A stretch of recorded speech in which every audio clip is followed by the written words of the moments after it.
What's up, everybody? Welcome to this week's edition of the On Purpose podcast, where it's our privilege to be here with you. It's our privilege to show up with you each and every week, to have this space in your life, and we don't take that lightly. We are always striving to bring you the most powerful stories, topics that'll get you thinking, get you moving, maybe get you reflecting on some stuff that needs to be done or should be done or said. And this week, we're excited to bring on a storyteller, strategist, and visionary leader, Nathaniel. He has a real popular TEDx talk out there on YouTube. We'll put the link in with the show. And he's an advocate for meaningful connection that lives by the motto connect, create, and contribute. From his roots in music, social media, and leadership development, Robin has dedicated himself to inspiring positive transformation. So get ready for a conversation that I hope challenges the way you think about connection and contribution in today's world. And before we get to that, please do me a favor, get over, like, subscribe, share on whatever podcast apps you're listening, on YouTube, comment on our social media.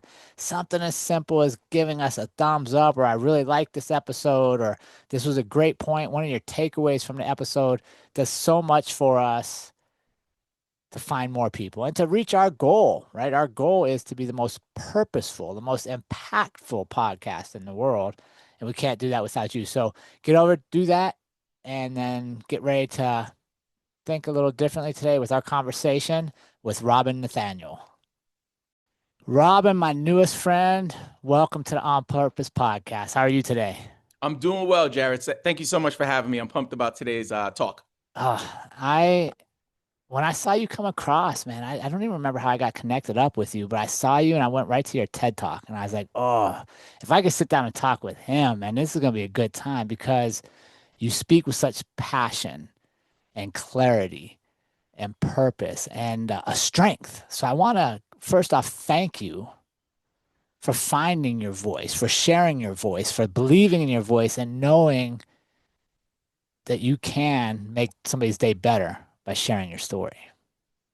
Yeah, you're very welcome. And for me, that's kind of like always been my dream and goal was to share a message. Even when I was very small, I started writing rhymes and became a rapper at 9 years old. So at 9 years old, I was already interested in like speaking and saying things. And as my career kind of developed and music kind of faded to the back and I was introduced to public speaking, it just made sense for me to get on stages and share my story.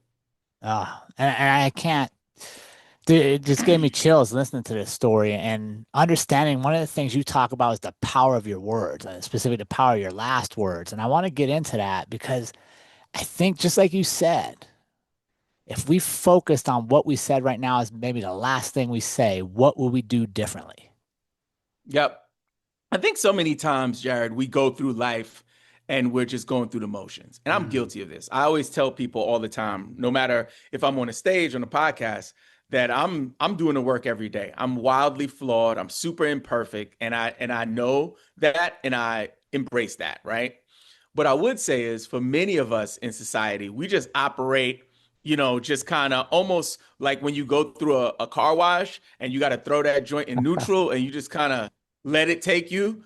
Many of us are going through life like that, where the outside is getting cleaned, but we're not steering it, we're not directing it. And I think when it comes to ending conversations, it seems like a very simple thing, but your words and your impact on a person could have a variety of effects.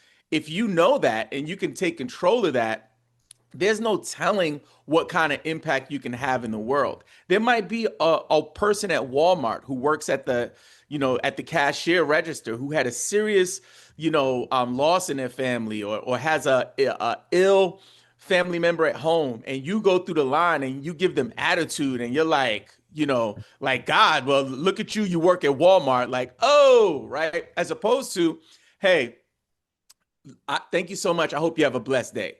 Like subtle differences like that could have a huge effect on people because you don't know where people are in their journey. What I love about that, Robin, it has a huge effect on you. Even better. Thank you, Right? Jared. Because That's a now you feel good because you're like, man, I just put a smile on somebody's face. Now I feel like smiling a little bit. You know what I mean? And then it gets contagious. And maybe what I love to talk about is that ripple effect, right? Maybe you do something nice for them and then they're nice to the next person whose day was even worse. Yep. Yeah, I'll share a quick story with you if that's okay, Jared. Yeah, I love it. So back early in my career, I was a youth development specialist, right? I started off at the bottom as like a counselor, moved all the way up to second in command at one of the largest nonprofits in the country. So during my time as a teen counselor, we used to take these retreats with the kids where we would take them on a bus. They'd meet kids from other parts of the area in the Northeast and have these just like positive experiences. One of the young ladies, it was a senior year, and she said something while giving her like testimonial to the younger group that stayed with me to this day. She says, "You know what, guys? It's a lot easier to be nice to people than it is to be mean to people. It takes so much effort to like be mean to someone. And when I came to this program, I was always mean to people. And I realized that just being nice and being kind, not only is it easier, but it also makes you feel better. And that's something that I try to teach my kids. It's something that I try to practice. And I think the challenge, Jared, with that is like, even when you're in a space where conflict is coming, conflict doesn't have to be negative. Conflict can Mhm. be healthy as long as you come from a position of gratitude, peace, and kindness.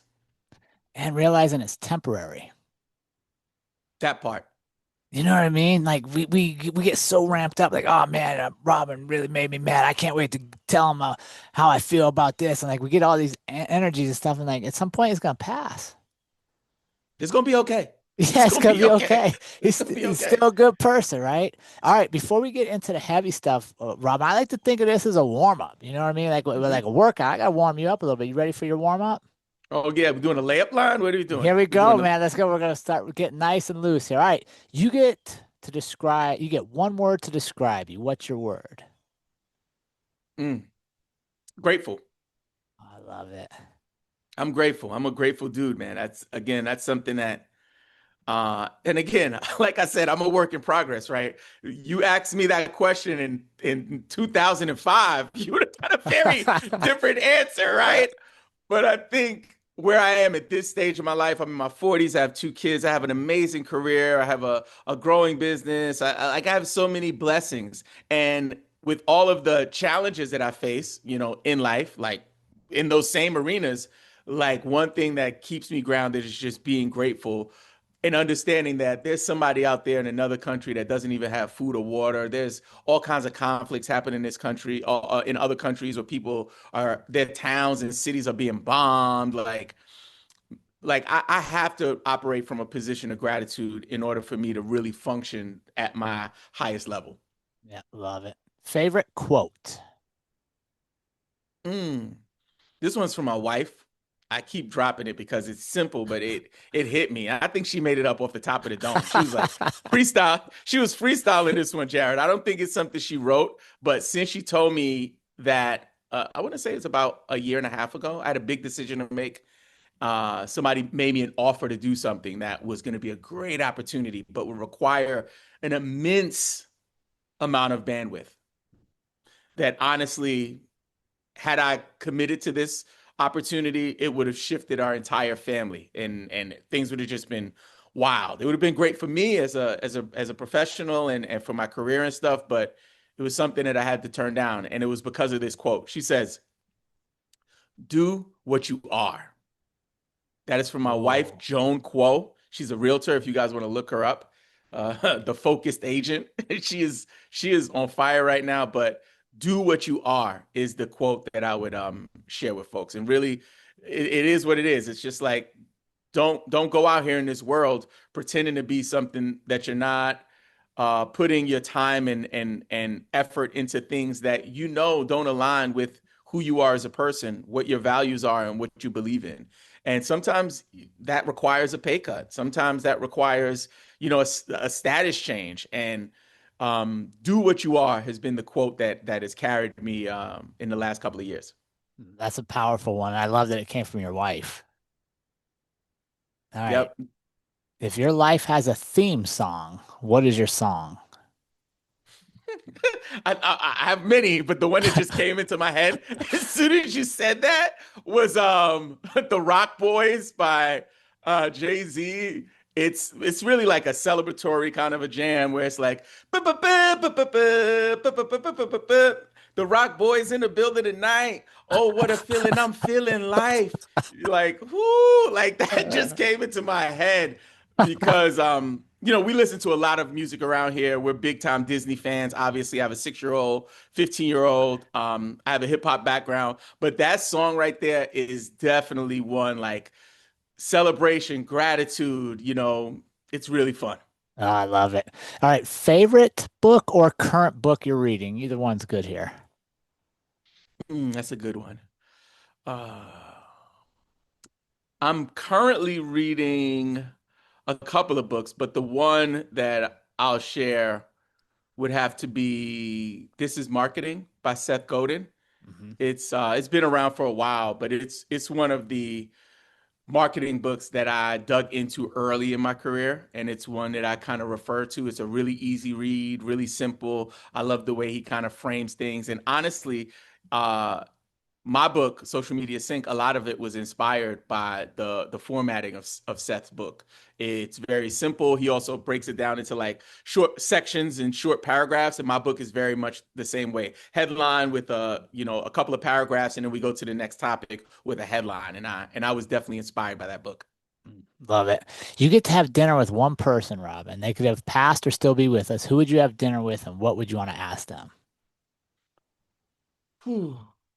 I used to ask this question to people in job interviews when I would interview people, and I've been asked the question. I've been asked this question before, and it's kind of always the same answer. So for me, I would want to just sit down and have dinner with my mom. I lost my mom when I was 17 years old in high school. So, last year I was the same age that she was when she passed away. So I've since lived a year longer than my mother ever lived.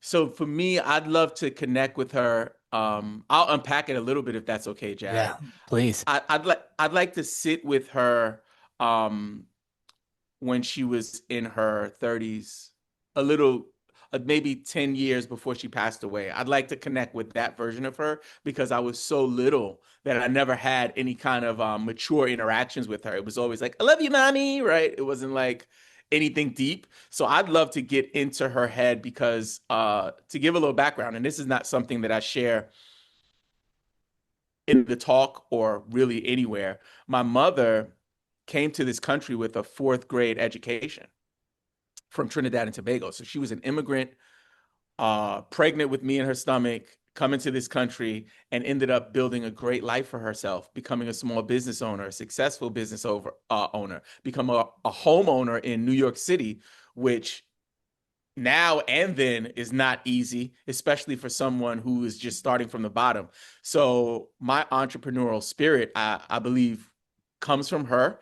And I would want to just chop it up with her about some of that, like how did she overcome some of her challenges, and take that with me. So my mom is who I'd like to have dinner with. Mm. I love that. You feeling warmed up, Robin? Oh man, You good warm. to go? You're I'm warm, nice, dunking. and I'm you're loose. I'm You're ready to loose. go. Hey, can we start with your mom? Because that was one of the powerful parts of the TEDx talk I watched was your relationship with your mom and kind of how you took what was and created what is now. That makes Mhm. sense. Yeah. You It mind sh- Go ahead, Jared. You want to say one more Yeah, yeah, thing? no, if you don't mind sharing that with us, I'd love to start Yeah. there. Yeah, I think what was is that I was a child, when I went through that entire experience. And folks can see the talk to really hear the whole story, but I'll give you a skinny, the skinny and a quick and dirty rundown. I'll start by saying these are some of the most embarrassing parts of my life that I shared on the stage, right? These are things that I had never spoken about publicly. These are things that I didn't share with people because I felt like it would bring a negative light to my mother. And I love her, and she was a great mom. But parts of the story didn't, didn't paint her in a favorable light. I'll say that. But I love her and miss her. But back then, I was a child, not fully aware of what trauma was or what my experience was.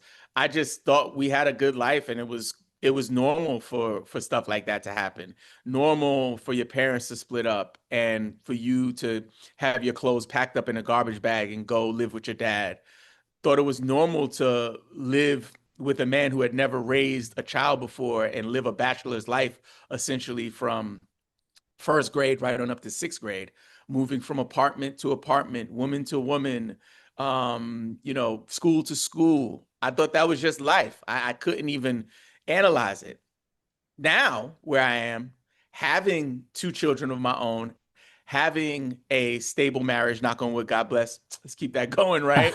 Um, and honestly, in all seriousness, an amazing partner. My wife is like, I think about how lucky I am to have her because I've been in relationships that weren't healthy.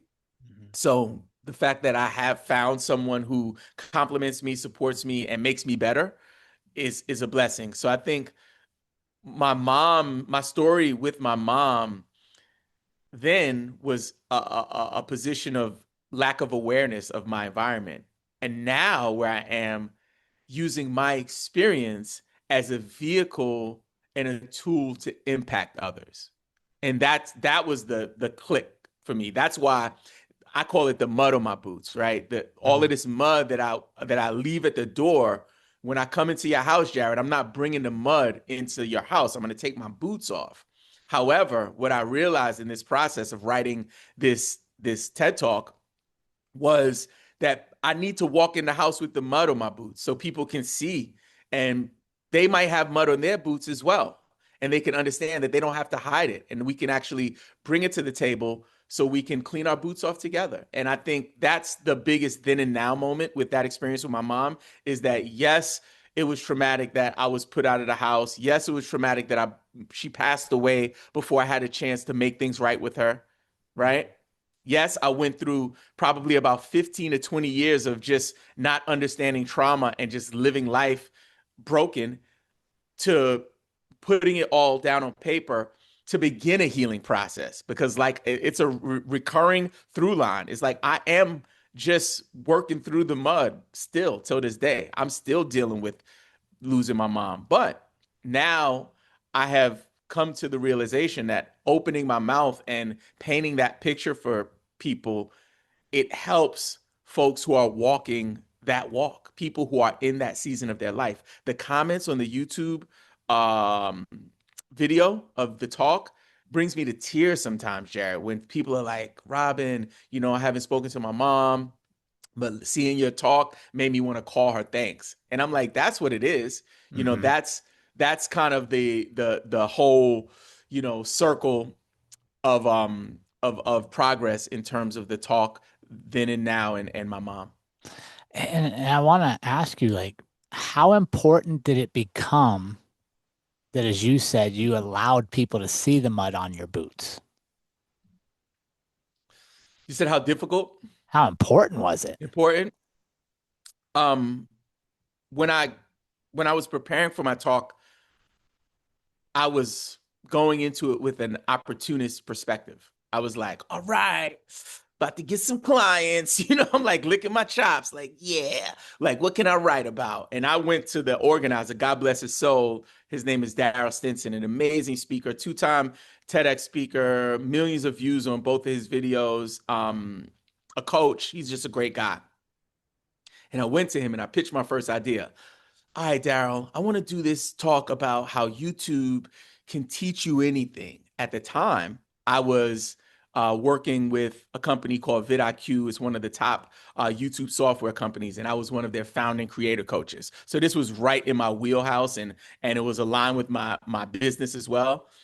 And he was like, "That's a great topic, but let's start from the beginning. Tell me about yourself. Tell me about your life." And I was like, well, I moved down to Georgia in 2020. He was like, tell me about Little Robin, like start. Mm. So I started telling him this story and I finished the story. I'm emotional now because I'm talking about the mud, right, Jarrett? And I don't talk about it. He's like, that's the talk. Mm.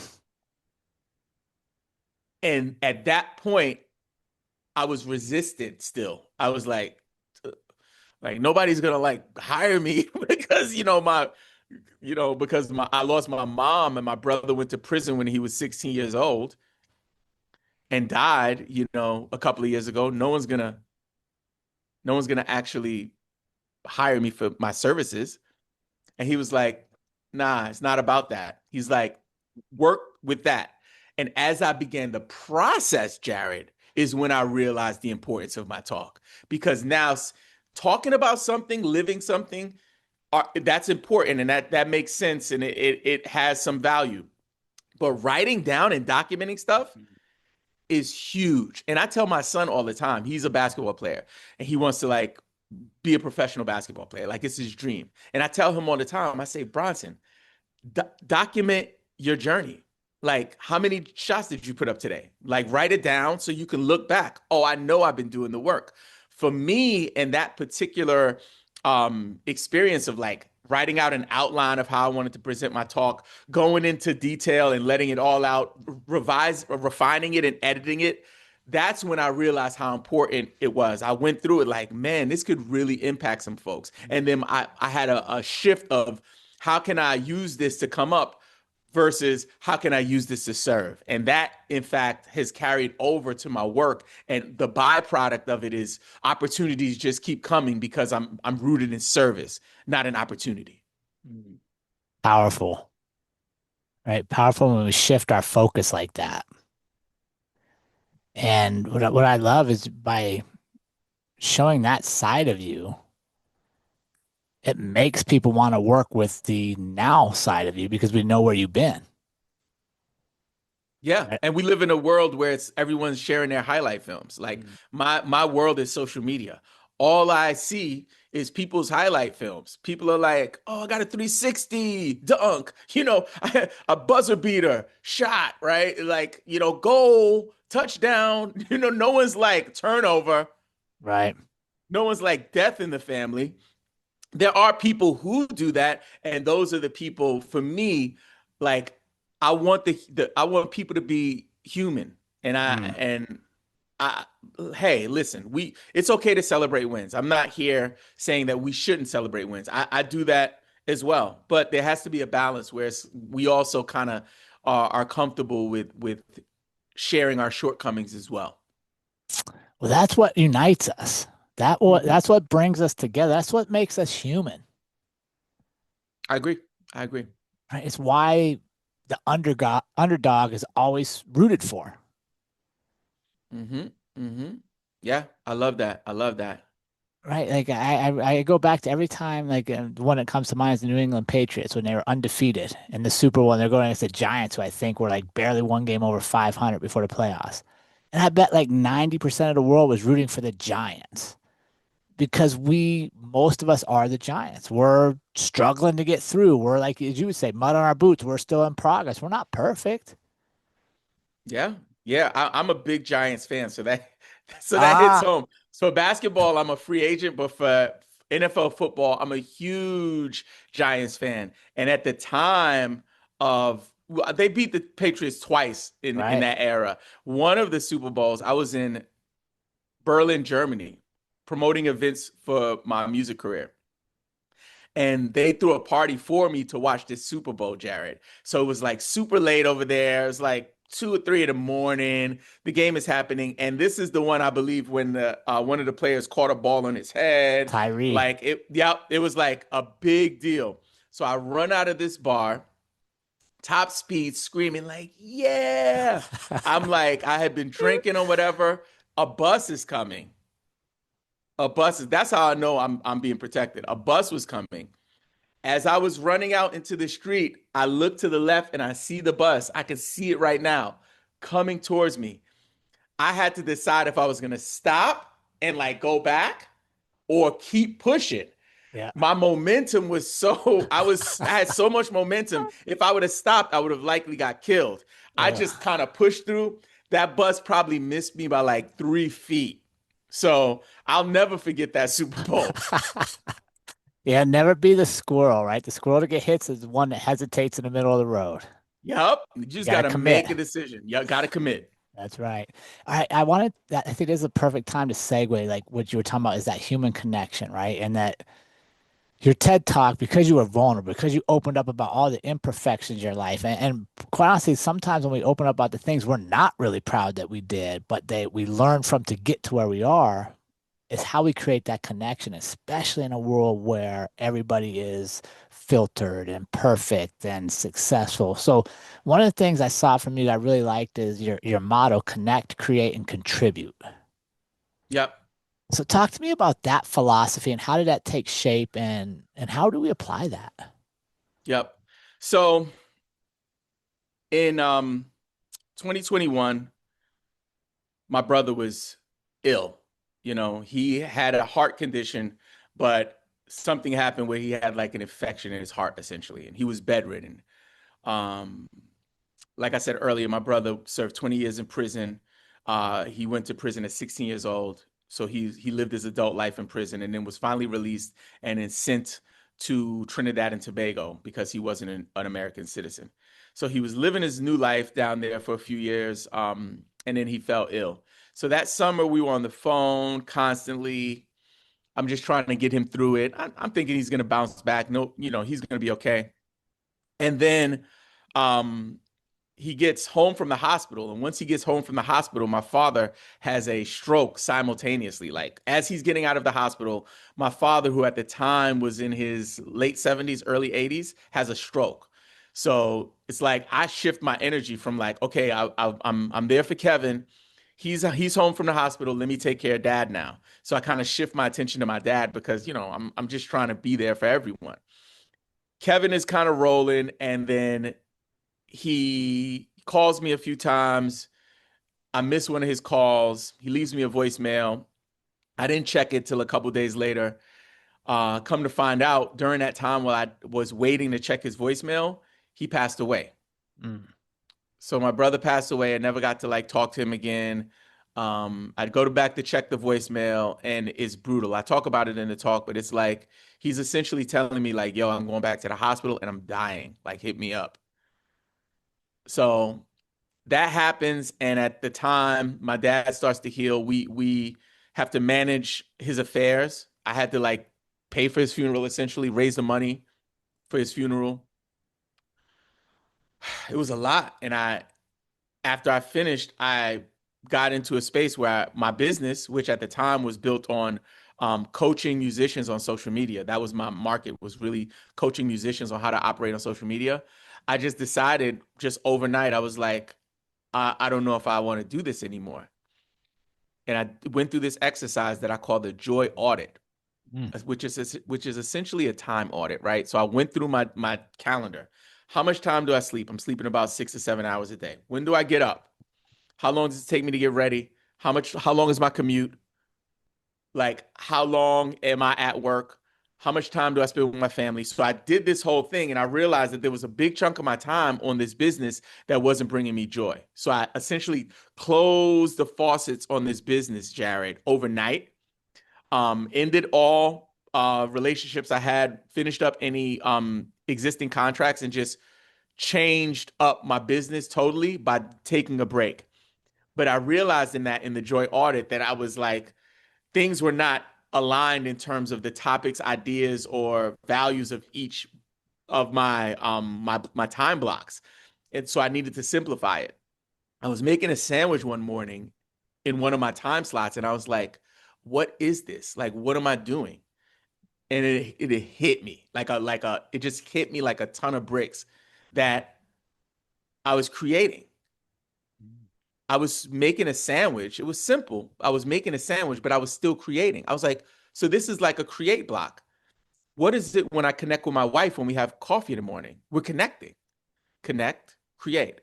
What am I doing when I get to work? What am I doing when I'm working with a client? I'm contributing. I'm contributing to what their mission is. So from that joy audit and these three pillars, I started, instead of grouping things like going to the bathroom, like I was maniacal about this. It was like going to the bathroom, coming back from the bathroom, washing hands. Like I was doing like 5 minute blocks, 10 minute blocks. Finally, I just broke it down into these three pillars. And if I'm not doing one of these three things, I don't need to be doing it.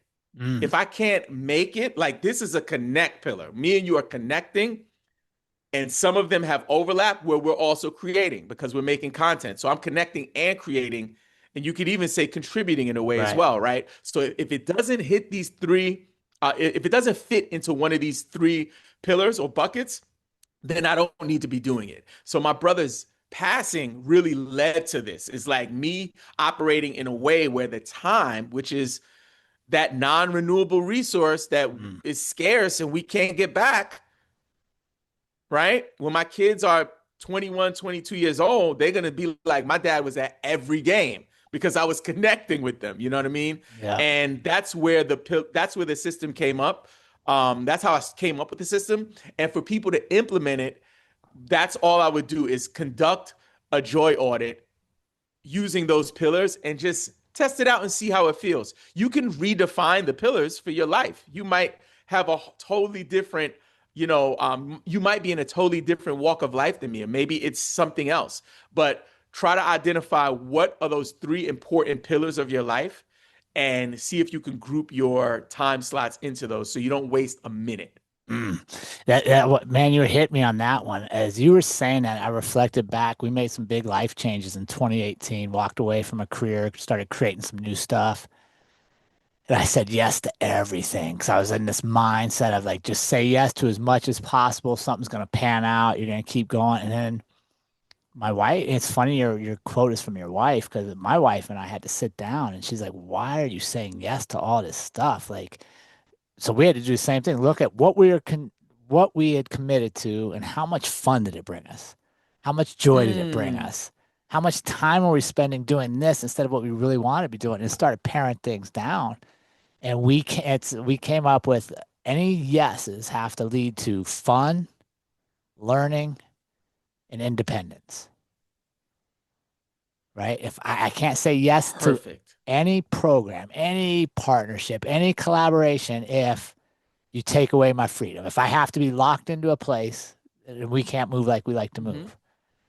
If it's not fun, we're not Mm-hmm. doing it. And I think Mm. sometimes we and I love connect, create, contribute. It's simple. I don't get lost in the details of like, well, I don't know, it kind of fits. No, it either is or it isn't.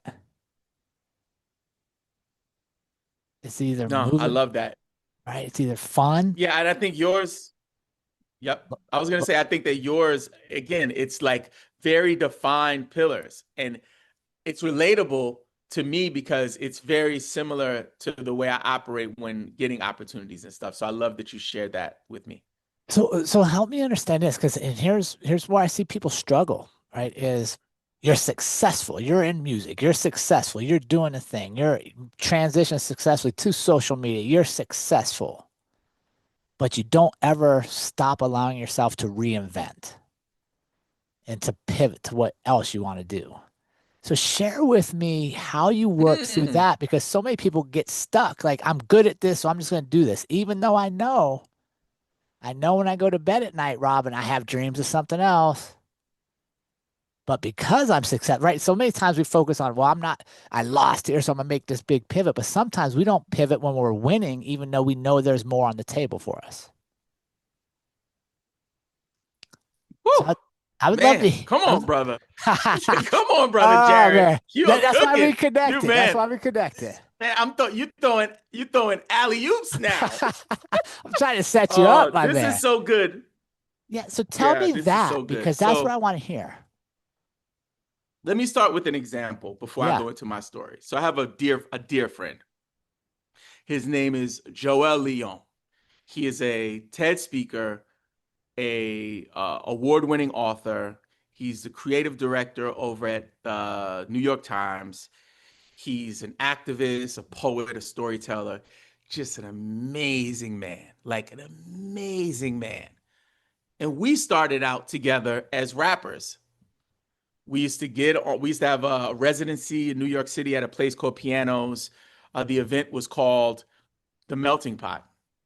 And there we had this kind of motley crew of musicians who would come together every month. Me and Joel were one of them. Another one is Arthur Lewis. Arthur Lewis is a Tony Award winning Broadway guy. He does stuff. Grew up with Lin-Manuel Miranda and is in his freestyle, team or whatever. Like this is like a group of people who years ago were just on a come up together and all have transitioned to do different things. And I share Joel because his transition was so wild because he is a great rapper and a great musician, but he has gone beyond anything he probably could have imagined for himself through his written word, through him being a writer and through him being a speaker. So to think about myself as a musician, there's this stigma of quitting, right? And it's probably the same for other fields too, especially when it's something that's like creative based and you have this dream of being like famous and successful with being a musician. So I wanted to be a musician since I was 9 years old. When my classmates were applying for colleges, I was sending my demo tape to record labels. I wasn't even applying to colleges. I was like, nah, I don't need that. I'm gonna be a rapper. When they went to go to the University of North Carolina and Duke and NC State, because I went to high school in North Carolina, I took my Pell Grant money and jumped on a bus, moved to Staten Island, New York, to try to join the Wu-Tang Clan. Like that Wu-Tang. was at 17. Yeah, when I was 17, I moved to Staten Island because my friend Darren, his brother Blue, lived with one of the Wu-Tang members, Capadonna, and I went to go move in with them. Like that's where I was. So this journey of being a musician started very young. So when my son was born and I got older, I was like, I guess I got to just keep doing this. I guess I got to keep doing this until finally I started to get some success as a nonprofit leader. I was like, well, this pays money and there's like, there's value here for me to like grow to be a director, an executive director, whatever the title is, right? This could be my way of sharing my message. So I kind of transitioned from like uh being a rapper into like just being a working man, but I still had the creative itch. So I said, okay, let me try to produce some beats. I'm going to be a producer. Taught myself how to produce, ended up getting some of my records placed with some successful artists. Now I'm selling beats and I'm a producer. Then people were like, "Hey, how did you grow your audience on social media to over 100,000 subscribers and followers? How'd you do that?" I kept telling people, and I was like, "Wait a minute, maybe this is something that I should do." So then I transitioned there, and so the reinvention kind of continued, and I just flowed with it because I got over that whole stigma of, "Oh, you quit.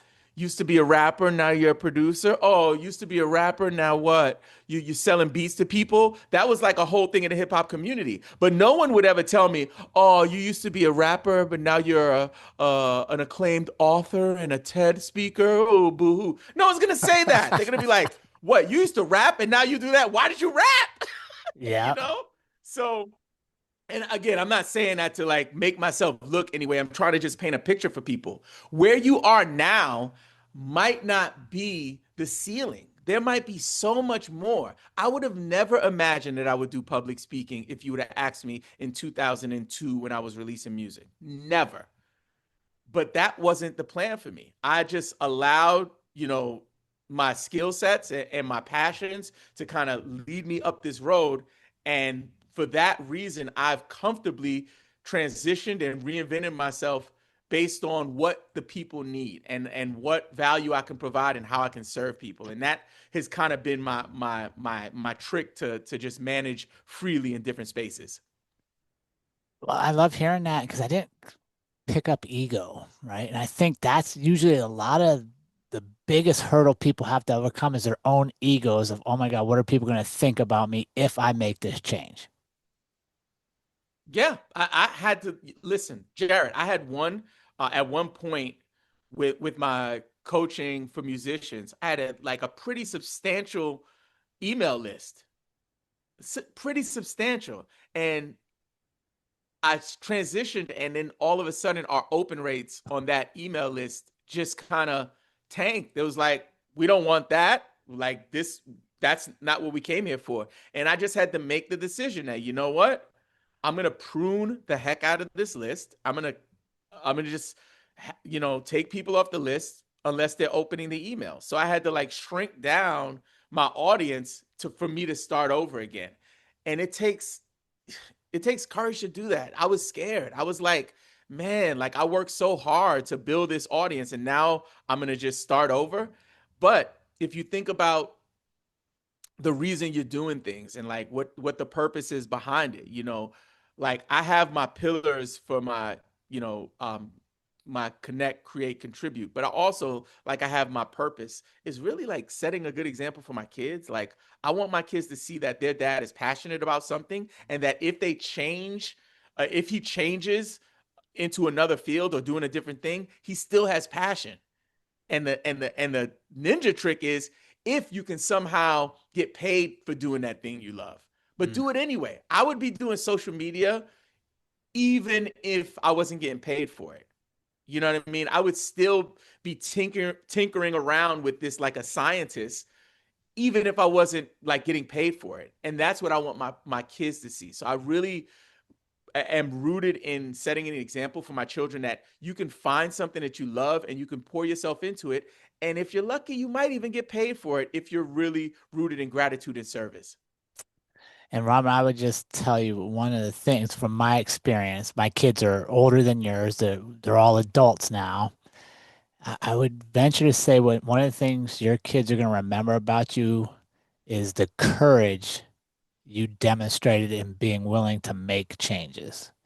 Because that's what I hear from our children is like, man, like when we meet other parents and they ask what our parents do, and we tell them what you and mom are doing and the changes you made and all the different things you've done in life, it lets them know they can do that and that they don't have to commit to what their path is right out of high school and stick on this career because it's got all the stuff that they thought they needed, but doesn't fulfill their heart and doesn't allow them to contribute to society the way they were meant to be.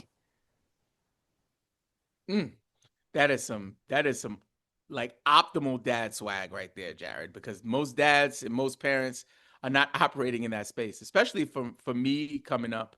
Um, my parents, again, they're West Indian immigrants, and it was very much like make sure you like get a good job, like you want to be a lawyer, you want to be a scientist, like make sure you get a good job.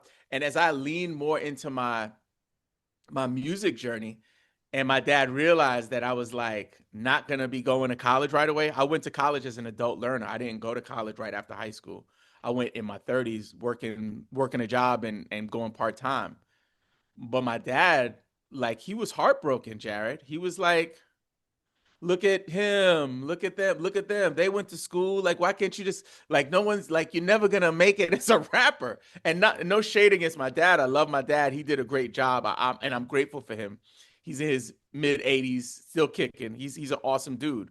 But he was fearful, especially coming from an immigrant background. So I think you sharing that is something that dads need to really embrace. Is like it's okay for your kids to pivot and shift and reinvent and not follow traditional paths as long as it brings them joy and it benefits them and others. I think that's the way to go. And I've never, very seldom have I ever heard somebody get to the end of their life and say, man, I wish I'd worked more. I wish I would have put more Mm-hmm. hours in on the job. Like, what is it? Those deathbed regrets are usually, I wish I'd have spent more time with my family. I wish I would have pursued this dream or that dream. And one of the things that I like to share with my kids and any young people that I get to coach or mentor is do it now. There's no timeline on your dreams because, like you said, you don't know. If you hadn't followed the rap dream, even though the odds are you would never be the multi-million, right? Like just the number of rappers and the odds of breaking through to that top 1% are very much against you. But maybe that wasn't the path. Maybe the rapping path was to open up the storytelling path, to the coaching path. But we won't know what path we're supposed to be on if we're trying to dictate our own path, right? Sometimes you just got to take your hands off the wheel. Be like, I'm going to show up. I'm going to work. I'm going to dream. and I'm gonna see where things take me. Yep. And it takes a certain level of discipline to make those leaps, but also it takes a high level of like logic to make the right decision because like you said earlier, you can't say yes to everything. You Mm. got to have some kind of system or kind of ideas on what works and what's not working for your end goal.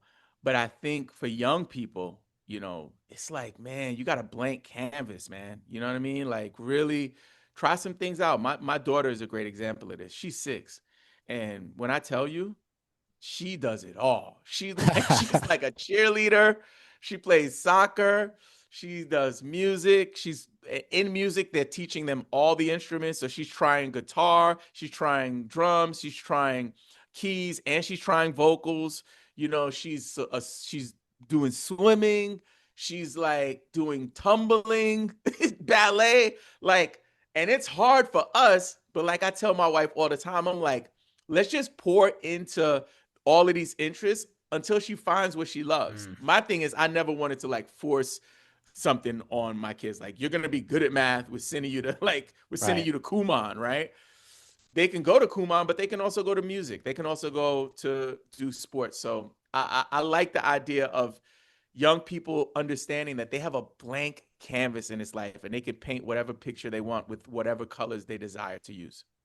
And that's a very mature parenting perspective you're talking about there, Robin, and that you realize your ego as a parent isn't derived from what your kids do, right? And I think that's a tough thing to separate from sometimes, right?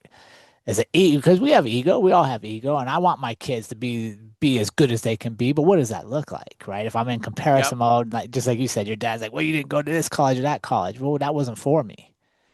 And I think sometimes, and I was guilty of this for sure, is as a parent, your kids' disappointments become your disappointment. You're afraid of what it looks like. So you want to protect them and put them on the path. And I know if you go to college and get a degree, even though you're unhappy and you're studying something that makes no sense to you and you're not passionate about, it'll get you a certain kind of job, which provides a certain kind of lifestyle, which provides a certain amount of security.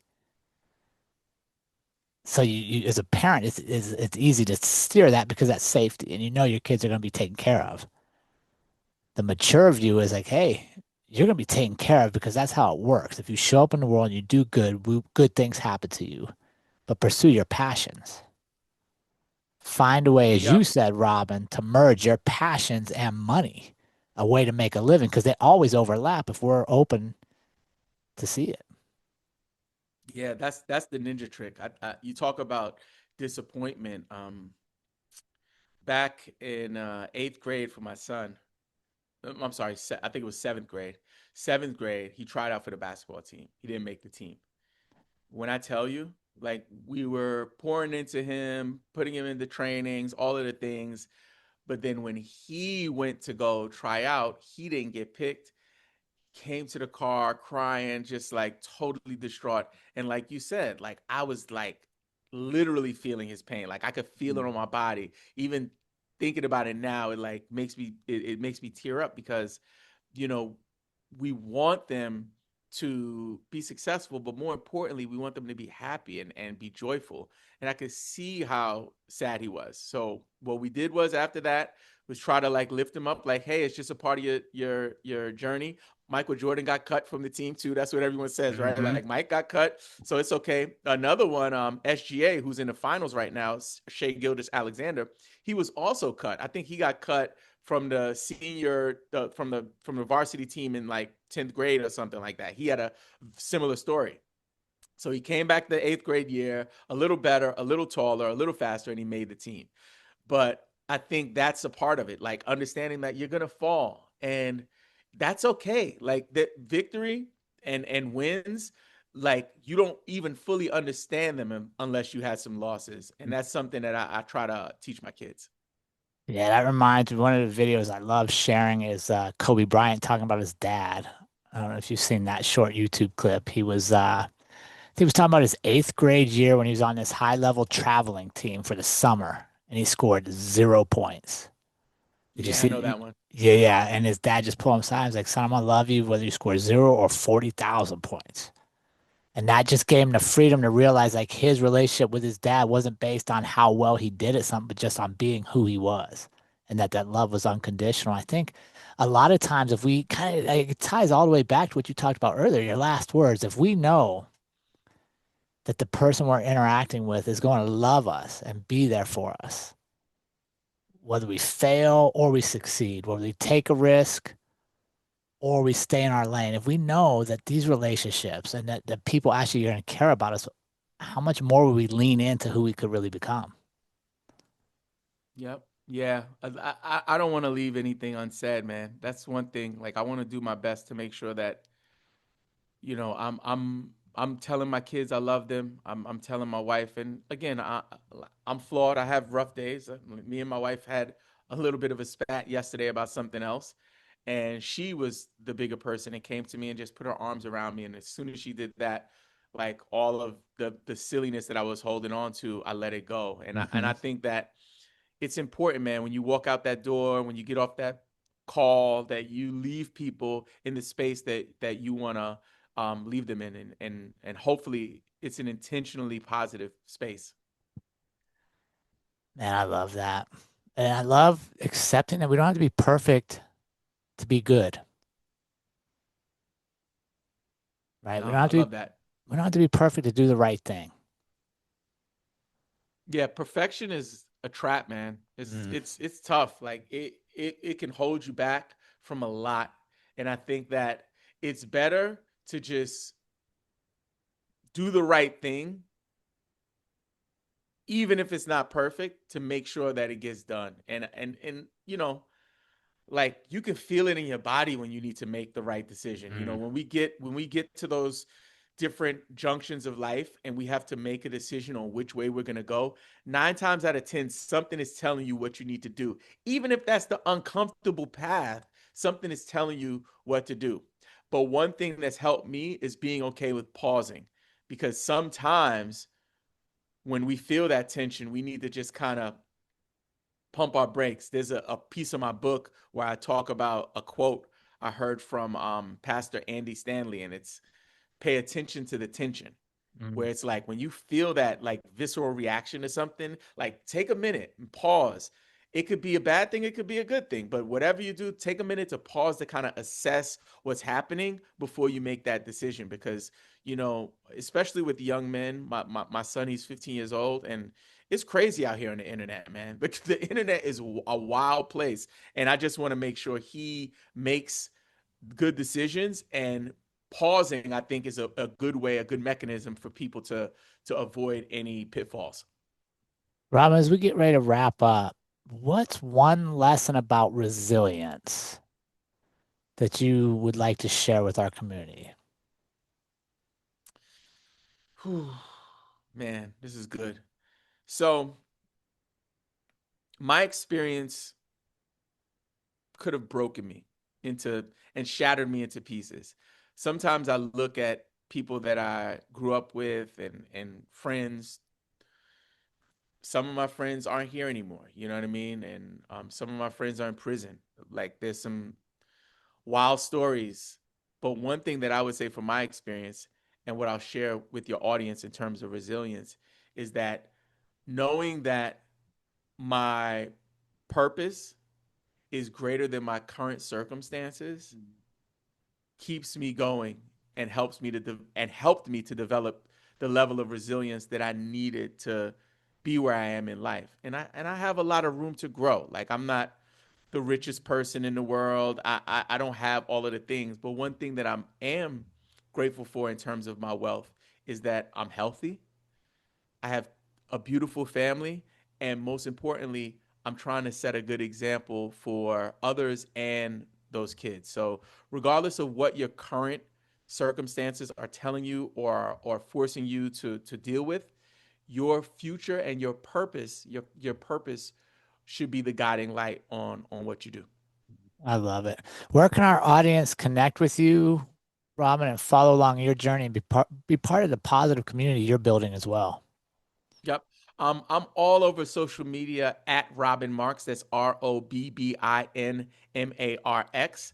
But the easiest way to get in contact with me is to sign up for my newsletter. And what I'm doing for your audience, if it's okay, I'd like to give them a gift. Oh, please. I always try to bear gifts. Yep. So if you visit landthetalk.com, spelled that way, landthetalk.com, I'll give you 2 free ebooks for social media as well as a preview to my book, Social Media Sync.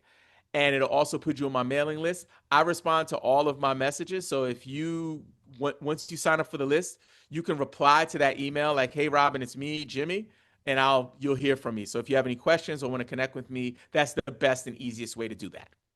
Robin, I can't thank you enough for the work you're doing, the man you are, and for finding your voice and the power in sharing that story. I'm so grateful our paths crossed and appreciative of you taking the time to share what you're doing with us today. It's been an absolute honor, Jared. I appreciate you, brother.